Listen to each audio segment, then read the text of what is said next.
Hello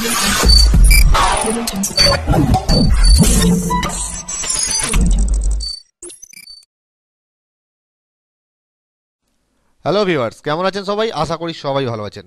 তো আজকের এই ভিডিওতে আমি একটা ট্রিক্স, কম্পিউটারের একটা ট্রিক্স আপনাদের সঙ্গে শেয়ার করব, যে ট্রিক্সটা খুবই কার্যকরী। যারা কম্পিউটার ইউজ করেন, আমরা যারা কম্পিউটার ইউজ করি, তাদের জন্য প্রত্যেক নিয়ত এই ট্রিক্সটা কিন্তু কাজে লাগবে। তো এই ট্রিক্সটা কিন্তু সম্পূর্ণ বিগিনার্সদের জন্য, কারণ যারা কম্পিউটার এক্সপার্টস তারা অলরেডি এটা সম্পর্কে আশা করি জানেন।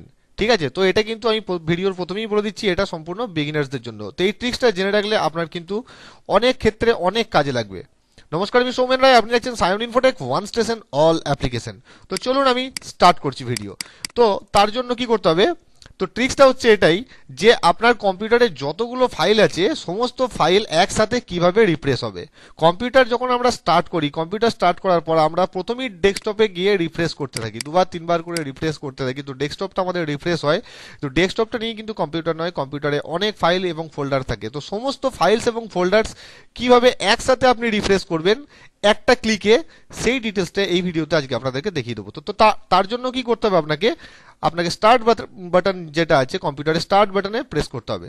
স্টার্ট বাটনে ক্লিক করার পর এখানে টাইপ করতে হবে RUN, রান, তারপর এন্টার। তো এন্টার করার পর এইরকম একটা ছোট্ট উইন্ডো আপনাদের সামনে খুলে যাবে রানের আন্ডারে।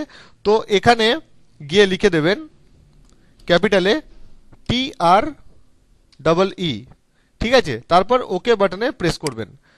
তো যখন ওকে বাটনে প্রেস করবেন, যদি আমার এটা যেমন ট্যাবটা এলো তারপর সঙ্গে সঙ্গে রিফ্রেশ হয়ে চলে গেল সঙ্গে সঙ্গে, তো এটা যদি আপনাদের আসে এবং থেমে থেমে থেমে থেমে করতে থাকে, তাহলে আপনারা 2-3 বার এটা করবেন। তারপর দেখবেন লাস্টের দিকে এটা পুরো স্মুথ হয়ে যাবে।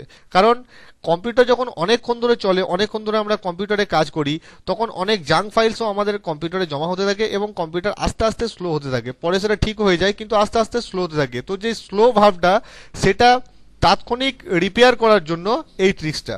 স্টার্ট বাটনে গিয়ে রান, তারপর ট্রি তে ক্লিক করলেই আপনার কিন্তু কম্পিউটারে যত ফাইলস আছে অল ফাইলস একসাথে রিফ্রেশ হবে। আপনি এটা মাল্টিপল টাইমসও করতে পারেন, তাতে অসুবিধার কিছু নেই। তো আশা করি ভিডিওটা ভালো লেগেছে। ভিডিও ভালো লাগলে একটা লাইক অবশ্যই করে দেবেন, আর আপনি যদি আমার চ্যানেলে নতুন বা প্রথমে থাকেন তাহলে চ্যানেলটি অবশ্যই সাবস্ক্রাইব করে দেবেন। ধন্যবাদ।